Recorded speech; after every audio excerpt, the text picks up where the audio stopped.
बच्चों जगह नहीं वहाँ पे, तो यहाँ पर लिखना पड़ेगा। बोर्ड बहुत छोटा है, छोटा बोर्ड छोटा काम बड़ा धमाका। तो बच्चों रेट ऑफ फ्लो क्या हो जाएगा हमारा, रेट ऑफ फ्लो होता है A1 V1। तो ये रेट ऑफ फ्लो क्या आ जाएगा A1, और V1 की जो वैल्यू है यहाँ पुट कर देंगे तो हो जाएगा A2 √2GH अपॉन A1 का स्क्वायर माइनस A2 का स्क्वायर।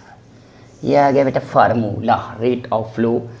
इसी तरह से बच्चा आप ये V1 निकाल दिए, अगर आप V2 निकालोगे बेटा, इसी क्वेश्चन में देखो यहाँ से अगर V2 निकालोगे, हमने V1 निकाला था तो वो आया था, V2 निकालोगे तो आएगा A1 √2GH upon A1 square minus A2 square. यहाँ से रेट ऑफ फ्लो बेटा निकालोगे, रेट ऑफ फ्लो होता है बेटा A2 इंटू V2। A2 मतलब A2 √2GH upon A1 square minus A2 square. ये होता है रेट ऑफ फ्लो। समझ में आ रहा है बच्चा।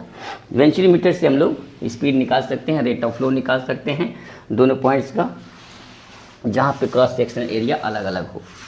समझ में आ रहा है बच्चा। रेट ऑफ फ्लो निकालने का सबसे आसान तरीका, अगर कोई फ्लूइड फ्लो कर रहा हो किसी पाइप के थ्रू और वहाँ पे डिफरेंट प्रेशर हो, डिफरेंट एरिया हो, तो वहाँ से हम लोग रेट ऑफ फ्लो या स्पीड मेजर कर सकते हैं। This is the concept of venturi meter.